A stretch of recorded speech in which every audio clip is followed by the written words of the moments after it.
آغاز کرتے ہیں مولانا فضل الرحمان کے وہ بیانات جنہوں نے پاکستان کی ریاست اور سیاست دونوں میں تڑتھلی مچا دی ہے۔ مولانا فضل الرحمان وہ سیاستدان ہیں جو کبھی بھی فری میں بیان نہیں دیتے، مطلب کہ بیان برائے بیان نہیں دیتے۔ جب ان کو میدان میں، اکھاڑے میں، ریسلنگ کے رنگ میں اتارا جاتا ہے تو ضرور کوئی بڑی گیم سجا لی جاتی ہے اور وہ شامل ہوتے ہیں اس گیم کے اندر اپنا حصہ بقدر جسہ نہیں بلکہ جسے سے کہیں زیادہ لینے کے لیے۔ فضل الرحمان صاحب کی سیاست کو نہ تو میں خود پسند کرتا ہوں اور میرے خیال میں آپ میں سے بھی بہت سارے پسند نہیں کرتے ہوں گے۔ ہیونگ سیڈ دیٹ، یہ بات ایک طرف، لیکن اس کے باوجود یہ ماننا پڑے گا کہ جب فضل الرحمان صاحب لانچ ہوتے ہیں تو ان کو لانچ کرنے والے کوئی بڑی گیم تیار کر چکے ہوتے ہیں، اور فضل الرحمان بھی ایک ایسے پیڈے پلیئر ہیں گیمز کرنے کے اور اپنی قیمت وصول کرنے کے کہ جب ان کی انٹری ہوتی ہے تو پھر کچھ نہ کچھ ہونے والا ہوتا ہے۔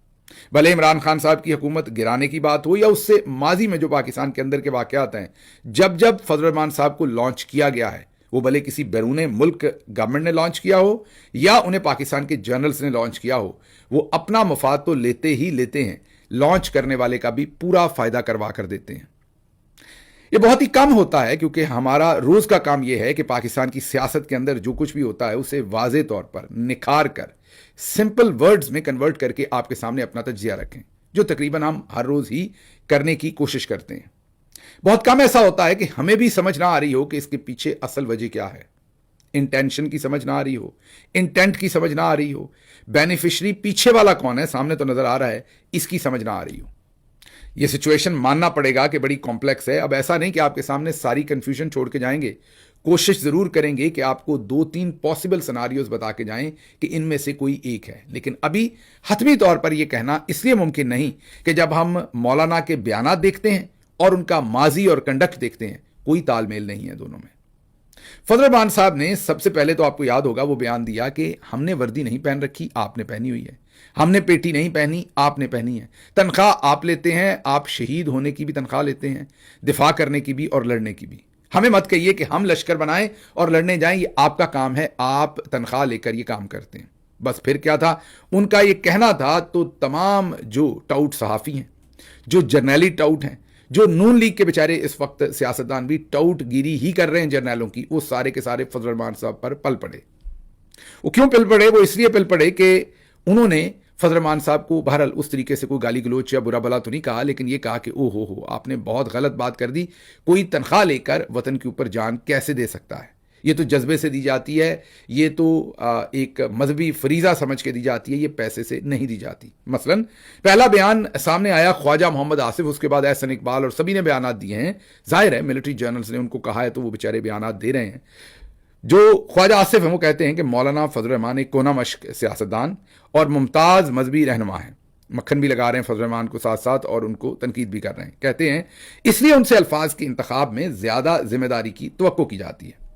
فوجی جوانوں کی وطن کے لیے قربانی کو ان کی تنخواہ سے جوڑنا نہ صرف غیر منصفانہ ہے بلکہ شہداء اور ان کے خاندانوں کی دل آزاری کے مترادف ہے۔ کوئی شخص محض تنخواہ کے لیے اپنی جان نہیں دیتا، جان کی قربانی کے پیچھے کسی نظریے، عقیدے، فرض اور وطن سے گہری وابستگی ہوتی ہے۔ آپ حالات و واقعات یا طریقہ کار سے اختلاف کر سکتے ہیں مگر اس نظریے، وابستگی، محبت اور قربانی کی توہین نہیں کر سکتے۔ ایسے وقت میں جب دہشت گردی کے خلاف جنگ جاری ہے اور ماؤں کے جوان بیٹے، قانون نافذ کرنے والے ادارے بشمول فوج پاکستان اور سویلینز روز قومی پرچم میں لپٹ کر واپس آ رہے ہیں، ان کی قربانی کو تنخواہ کا نتیجہ قرار دینا سیاسی تنقید نہیں بلکہ اخلاقی بے حسی ہے۔ مولانا صاحب نے نہ صرف ایک ادارے کو نہیں بلکہ ہزاروں شہداء، زخمیوں، بیواؤں، یتیم بچوں اور سوگواران جو والدین ہیں ان کے جذبات کو بھی مجروح کیا ہے، یہ خواجہ آصف کہہ رہے ہیں۔ سٹیٹمنٹ آپ کو پتا ہے جو فضل الرحمان صاحب نے دی تھی۔ اب جو خواجہ آصف صاحب کی تنقید ہے وہ بھی آپ کو ہم نے بتا دی۔ آپ کو ذرا خواجہ صاحب کا ماضی بتا دیں کہ خواجہ صاحب ماضی میں کیا کچھ کہتے رہے ہیں، کیا وہ کوالیفائی کرتے ہیں مولانا فضل الرحمان کو سکول کرنے میں یا ان کو بتانے میں کہ آپ نے سٹیٹمنٹ بہت غلط دی۔ سینکڑوں اور ہزاروں ارب بلکہ tens of thousands of billions of rupees and dollars جو ہے ہم نے پچھلے 58 سال کے دفاعی بجٹ پہ خرچ کیے، اور داستان کیا ہے؟ 48، 65، 71، 84 اور 99۔ کوئی آزاد کمیشن جو ہے اس ملک کے نمائندوں کا اگر بٹھا دیں اور ان 5 جنگوں کی انکوائری کروائیں تو کسی بھی شخص میں ایک رتی بر بھی جو سیلف ریسپیکٹ ہوگا تو اس کا سر جو ہے جھک جائے گا۔ लेकिन आज भी ये पूरी पूरी इंप्यूनिटी के साथ अपना सीना चौड़ा करके डिफेंस बजट को क्लेम कर रहे हैं और मांग रहे हैं कौम से। सुन लिया आपने।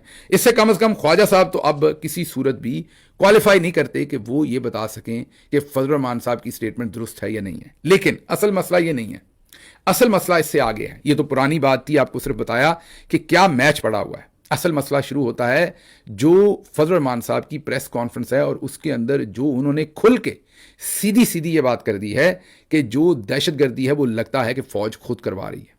ये जरा सुनिए उन्होंने क्या कहा और उसके बाद आपके सामने इस पर तज्जिया रखते हैं। और फिर उन्होंने इससे भी खतरनाक कुछ बातें की हैं जो अगली वीडियो में हम आपको सुनवाते हैं और फिर इसका एनालिसिस करते हैं कि ये फजल रहमान साहब आग के साथ खेल रहे हैं, कोई पीछे से इनकी डोरियां हिला रहा है, ये क्या हुआ, ये तो जर्नल्स के साथ मिलकर खेलते हैं, ये उनके खिलाफ कैसे खड़े हो गए। सुनिए।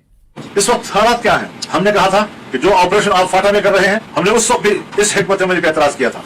दहशतगर्दी के खिलाफ जंग के नाम पर हमारी फौज, हमारी एजेंसियों, जनरल्स, उनकी बनाई हुई हिकमत अमली, उसके नतायज अपने आंखों से देख रहे हैं कि क्या दहशतगर्दी खत्म हुई या उससे कई गुना और ज्यादा बढ़ गई है। और मुझे तकलीफ होती है ये कहते हुए कि सूबा खैबर पख्तूनख्वा और बलोचिस्तान में रियासती ग्रिड खत्म हो चुकी है। अवाम मुसल्लह तंजीमों के रवाकरम पर है, कोई शख्स अपने माहौल में महफूज नहीं। और ये मालूम नहीं हो सका आज तक कि हमारे इदारे वाकई दहशतगर्दी के खिलाफ जंग लड़ रहे हैं या दहशतगर्दी के खिलाफ जंग के नाम पर वो कबायली इलाकों के मादरी ज़खायर पे कब्जा कर रहे हैं। वहां तक रसाई के लिए अपना जवाब तलाश करने की कोशिश करते हैं, वो अपना एतमाद भी खो बैठे। खुदा जाने किसके लिए कर रहे हैं और खुदा जाने आलमी कौन सी कुव्वतें हैं जो इनकी हिकमत अमली पर मुतमईन है। लेकिन पाकिस्तान का अवाम मुतमईन नहीं है, उसका अपना भाई और अपना घर मुतमईन नहीं है, उनके अपने माएँ और बहनें मुतमईन नहीं है। हमें किस तरह एतमाद में आप लेंगे? हम आपको ताकतवर देखना चाहते हैं और हमें पता है कि आप हमें कमजोर देखना चाहते हैं, ये भी मालूम है। आप सियासत को कमजोर देखना चाहते हैं, आप पार्लियामेंट को कमजोर देखना चाहते हैं, आप उनको अपने घर की लोंडी बनाकर रखना चाहते हैं, सब कुछ मालूम है। हमारी नीयत भी आपको मालूम है और आपका किरदार भी हमें मालूम है। क्या फिर एक नया शेख मुजीबुर रहमान तैयार करने की कोशिश की जा रही है? फिर किसी के साथ मुल्क को तोड़ने का इल्जाम थोपने के लिए बंदे तलाश किए जा रहे हैं? या आपने सुन लिया कि वो कहते हैं कि आप एक नया शेख मुजीबुर रहमान ढूंढ रहे हैं। It's a big thing. वो वाज़े तौर पर कह रहे हैं कि मिलिट्री जर्नल्स मुल्क को एक दफा फिर तोड़ना चाहते हैं और आप चाहते हैं कि एक नया शेख मुजीबुर रहमान आपको मिल जाए और कह दें कि मुल्क उसने तोड़ दिया और इसलिए आप पै दर पै जो है वो दहशतगर्दी करवाए जा रहे हैं और ये आपका कसूर है। ये फजल रहमान साहब ने, मेरा ख्याल है, कोई बात इनके पल्ले अब छोड़ी नहीं है, वाजे करके रख दी है। यही नहीं, इससे आगे उन्होंने फॉरेन पॉलिसी पर जो बात की है उसमें भी फील्ड मार्शल आसिम मुनीर, तमगा इम्तियाज मिलिट्री के पल्ले कुछ नहीं छोड़ा। उन्होंने वाज़े तौर पर बता दिया कि आप फॉरेन पॉलिसी में हर महाज पर फेल हो चुके हैं। वो भले मामलात ईरान के साथ हों, अफगानिस्तान के साथ हों, चाइना के साथ हों, हर एरिया में आपको मुकम्मल शिकस्त हुई है और आपने पाकिस्तान को आइसोलेट कर दिया है। यहां भी वो जर्नल्स के सीधे सीधे लते ले रहे हैं। क्या कहा फजल रहमान साहब ने फॉरेन पॉलिसी के ऊपर, सुनिए। अपने मुल्क का तो ये हाल है, इंडिया के साथ पूरी सरहद बंद, अफगानिस्तान के साथ पूरी सरहद बंद, मगरबी सरहदें भी बंद, मशरकी सरहदें भी बंद। ईरान ऐसे हालात में कि वो ना अच्छे का न बुरे का। चाइना अपना एतमाद उठा चुका है तुम लोगों से। वो एक छोटा सा कॉरिडोर है जो अगर तिजारत के लिए खुलता है तो आपने उनको धोखे दिए हैं, हमने उनको धोखे दिए, हमने उनकी सरमायाकारी का रास्ता रोका।